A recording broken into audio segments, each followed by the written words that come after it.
दोस्तों स्वागत है आपका लीगल पैरामीटर में। दोस्तों आज ये जो टॉपिक है, आज हमारा टॉपिक होगा एग्जीक्यूशन को लेके। अब दोस्तों आप ये सोच रहे होंगे एग्जीक्यूशन क्या होती है, तो आपको सबसे पहले इसी के बारे में बता दिया जाता है कि अगर मान लो किसी का कोई मेंटेनेंस केस चल रहा है। जैसे मेंटेनेंस केस का मतलब होता है जो खर्चे का केस चल रहा है, जिसको 125 CRPC भी बोलते थे। अब इस केस में क्या होता है, अब बदल के BNS बन गया है। इसमें दोस्तों बात ऐसी होती है कि अगर मान लो मेंटेनेंस का केस किसी ने लगा दिया, अब मेंटेनेंस में उसका खर्चा लग गया। अब जो कोर्ट लगा देती है खर्चा, मान लो किसी का लग गया 10,000 महीना, किसी का 20,000 महीना, किसी का 50,000 महीना। ये डिपेंड करता है बंदे के प्रोफाइल पे। प्रोफाइल का मतलब है दोस्तों कि जैसे मान लो दो पार्टियां हैं, एक लड़के वालों की पार्टी है, एक लड़की वालियों की पार्टी है। अब जो हस्बैंड है वो बहुत ही संपन्न परिवार से है, बहुत बड़ा बिजनेसमैन है, करोड़ों का काम है, ठीक है। और उसको जो उसकी वाइफ है वो साबित कर देती है कोर्ट में, जब 125 का केस लगाती है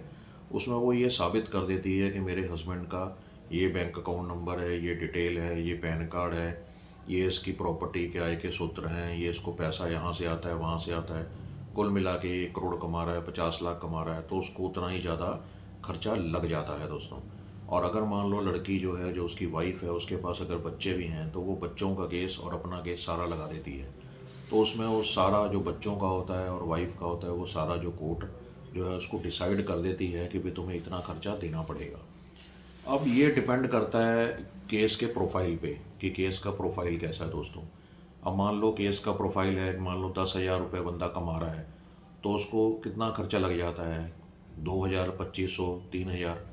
इसी तरह से जो खर्चा है वो उसकी काबिलियत के ऊपर, उसके एम्प्लॉयमेंट के ऊपर और बहुत सारे फैक्टर्स को देखती है कोर्ट। और फिर ये दोस्तों अब बारी आती है, अब मान लीजिए सपोज करो कि ये तो बात हो गई खर्चे की, जो खर्चे का केस लग गया। तो आप में से बहुत सारे ऐसे लोग होंगे, बहुत सारे ऐसे हस्बैंड होंगे जो इन केसों में फंसे हुए होंगे। उनको मैं ये बताने वाला हूँ कि उन्हें क्या करना चाहिए जेल से बचने के लिए, या उनके ऊपर कभी ऐसी सिचुएशन आ जाएगी जब उसकी एग्जीक्यूशन फाइल की जाएगी खर्चा लेने की, और वो खर्चा जब बढ़ जाएगा और एग्जीक्यूशन उसकी एप्लीकेशन लग जाएगी, तो उसके बाद दोस्तों क्या क्या होता है और कौन से स्टेप्स ले जाते हैं और आप कैसे जेल से बच सकते हैं। तो उसमें मैं आपको यही बताने जा रहा हूँ कि जो सबसे पहला स्टेप होता है वो होता है एग्जीक्यूशन का। जो लड़की वाले एग्जीक्यूशन लगा देते हैं कि भाई इतना खर्चा जो है वो ऑनेबल कोर्ट ने लगा दिया है, अदालत ने लगा दिया है, तो ये खर्चा हमें जो है लड़का नहीं दे रहा है। अब मान लीजिए खर्चा इकट्ठा हो गया 1 लाख रुपया, तो कोर्ट कहती है कि भाई 1 लाख रुपए जो है वो जमा करो। वो आपको नोटिस भेजती है। फिर आप उस चीज़ को, अगर मान लो कि आप उस चीज़ को नज़रअंदाज कर देते हो, आप कोर्ट में पेश नहीं होते हो, या आपके वकील साहब एक बार डेट ले लेते हैं, तो कोर्ट ये सोच के डेट दे देती हैं कि चलो अगली डेट पे जो है पेमेंट जमा करवा देगा। अब अगली डेट भी निकल जाती है, फिर उससे अगली निकल जाती है, फिर उससे अगली निकल जाती है, कई ऐसी डेटें जो हैं वो वकील साहब ले लेते हैं। लेकिन अब जो कोर्ट है वो पहले वाली कोर्ट्स नहीं रह गई हैं, बहुत सख्त हो गई हैं। अब कोर्टों ने ये फाइनल कर दिया है कि हमने जल्दी से जल्दी जो है वो मेंटेनेंस जो है दिलवाना होता है। अब उसमें सुप्रीम कोर्ट की गाइडलाइन भी आई है कि 6 महीने में सारा जो है वो पूरा क्लियर होना चाहिए। अब दोस्तों बात आती है अदालतों के ऊपर। अब अदालत में जो जज बैठे हैं, अब वो उनको आपने किस तरह से बात करनी है, किस तरह से उनको बताना है कि इसकी डिटेल, ये आपके वकील साहब पे डिपेंड करता है। अब सबसे बड़ी बात तो ये आती है कभी कभी कोर्ट में, अब मान लो 1 लाख रुपए खर्चा हो गया, खर्चा पड़ गया है लड़के के ऊपर, और जो टोटल मिला के जो हो गया है हर महीने का, मान लीजिए 10,000। अब मान लीजिए 1 लाख रुपए अगर इकट्ठा हो गया 4-5 महीने का या 6-7 महीने का है, तो वो लड़के के ऊपर बर्डन पड़ जाता है कि अगर वो 1 लाख रुपए नहीं देगा तो उसको जेल का मुंह देखना पड़ेगा। लेकिन अदालतें उससे पहले सिर्फ काफ़ी कुछ करती हैं, जैसे नोटिस भेजती हैं, समन भेजेंगी आपको, फिर उसके बाद आपको डिटेल के लिए आपका जो अटैचमेंट की प्रक्रिया है वो शुरू कर देगी। अगर आप नहीं आ रहे हो, मान लो अगर आप नहीं पैसे दे रहे हो, कोर्ट में पेश नहीं हो रहे हो, तो अटैचमेंट की जो एप्लीकेशनें चल पड़ती हैं। उसमें दोस्तों जितना भी आपका घर का सामान पड़ा हुआ है, चाहे आपकी कोई एक्टिवा खड़ी है या आपका कोई प्लॉट है या मकान है या दुकान है, जो भी आपके नाम पे है दोस्तों, उसकी कुर्की हो जाएगी। ये समझ लो कि वो कुर्की करने के बाद जो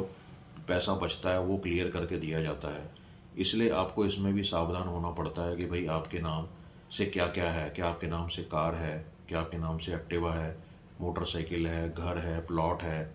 क्या चीज़ आपके नाम से है, उस चीज़ पे बात बनती है आगे। अब मान लो कई लोग होते हैं उन जिनके नाम पे कुछ भी नहीं होता, उन्होंने अपनी मदर के नाम, फादर के नाम, ब्रदर के नाम पे सब कराया होता है बचने के लिए। दोस्तों फिर भी इन हालातों में जो आज की जो डेट में कोर्ट्स का हाल है, वो यही चल रहा है कि कोर्ट बहुत सख्ती से जो है वो मेंटेनेंस केस को देखती है, उसकी एग्जीक्यूशन को उससे ज़्यादा सख्ती से देखना शुरू कर दिया है कोर्टों में। अब बात ये आती है कि अगर मान लो आपके वकील साहब जाते हैं और कहते हैं, या आप अगर एक पेशी पे जाते हो और कहते हो कि मेरे पास तो सर ये 1 लाख रुपए का जो बना हुआ है अभी तक का टोटल, उसमें मेरे पास जो है वो 10,000 रुपया है जमा कराने के लिए, तो मैं करवा सकता हूँ। तो आपको वहाँ से जवाब मिलेगा कि आपने अगर 50% 60% जमा कराना है तो माना जाएगा, नहीं तो आप सीधा फिर जाओ जेल। क्योंकि इसमें कंडीशनल जो वारंट है उसके भी आपको वारंट निकलते हैं, इसलिए आपको बड़ी समझदारी से काम करना पड़ता है इस चीज़ों में, कि भाई आपको कहीं सीधा जेल का मुंह ना देखना पड़ जाए। क्योंकि अगर आप दोस्तों अगर आप कोर्ट से जैसे भागते हो, आप एग्जीक्यूशन जो आपकी फाइल हुई हुई है उस केस में अगर आप नहीं आते हो, तो फिर कोर्ट ज़रूर इसके ऊपर बहुत सख्त एक्शन लेना शुरू कर देता है। जैसे कि आप कंडीशनल वारंट निकलते हैं तो उसमें भी आप नहीं मिलते हो, तो फिर गिरफ्तारी जो है वो पक्की हो जाती है। क्योंकि अगर मान लो आपके नाम पे कोई चीज़ है नहीं है, कुर्की नहीं हो रही है, दूसरी तरफ से आप कोर्ट में पेश नहीं हो रहे हो, तो अदालत फिर क्या कर सकती है, आपको गिरफ्तार कर देगी। जैसे आप अगर मान लो कोर्ट में चले जाते हो और वहाँ भी आपके पास पैसा नहीं होता और दूसरी पार्टी कहती है भी 1 लाख रुपए इसको जमा करवाना है सर, ये तो 10-20 हज़ार लेके आया, इससे हम नहीं मानेंगे, तो अदालत जो है वो आपको सीधा जेल भेज सकती है दोस्तों। इसलिए आपने सबसे पहले यही चीज़ें देखनी है कि सबसे पहले अगर मान लो आपको कोई जो भी एग्जीक्यूशन लग गई है, तो उसके खिलाफ पहला पॉइंट तो यही है, आपको हायर अदालत में जाना है, उससे ऊपर वाली अदालत में जाना है और वहाँ जाके जो है उसका आगे उसके लिए लड़ना है, ताकि वो जो आपकी जो प्रोसीडिंग है एग्जीक्यूशन की वो वहाँ पे बिल्कुल से स्टे हो जाए। एक बार वो प्रोसीडिंग जो आपकी एग्जीक्यूशन की चल रही है अगर वहाँ वो स्टे हो जाती है, क्योंकि तब वो स्टे होती है जब वो भी कुछ पेमेंट कहते हैं कि थोड़ी पेमेंट जमा करवा दो, तो शायद स्टे हो जाता है। तो उस कंडीशन में वो स्टे हो भी जाता है ज़्यादातर केसेस में, जब आप थोड़ी सी पेमेंट जमा कराते हो। तो अगर वो स्टे हो जाता है तो आपको बहुत बड़ी रिलीफ मिल जाती है, आपको जेल नहीं जाना पड़ेगा। दोस्तों दूसरी बात आती है इसमें ये कि भाई अगर मान लो कि आप अगर जैसे आपने अगर थोड़े थोड़े करके पैसे देने शुरू कर दिए, जैसे मान लो अगर 1 लाख रुपए हैं तो आपने 40-50 हज़ार जमा करा दिया, फिर उसके बाद 1 महीने का टाइम ले लिया, फिर उसके बाद और 1 महीने का टाइम ले लिया, तो इस तरह से जो है वो उस तरह से तो चलो जो जज होते हैं वो भी सुन लेते हैं, मान भी लेते हैं कि हाँ लगता है कि ये लड़का पैसे देने के लिए तैयार है, कोई इसके मन में कोई झूठ या कोई ऐसी बात नहीं है जिससे कि ये कोर्ट से भागेगा, तो वो इस चीज़ को कंसिडर कर लेते हैं। तो इसीलिए ये आपने दोस्तों सबसे पहले तो यही देखना है, जैसे ही आपकी एग्जीक्यूशन फाइल होती है, आपने पहले सबसे पहले उससे भी पहले जब आपको ऑर्डर हो गया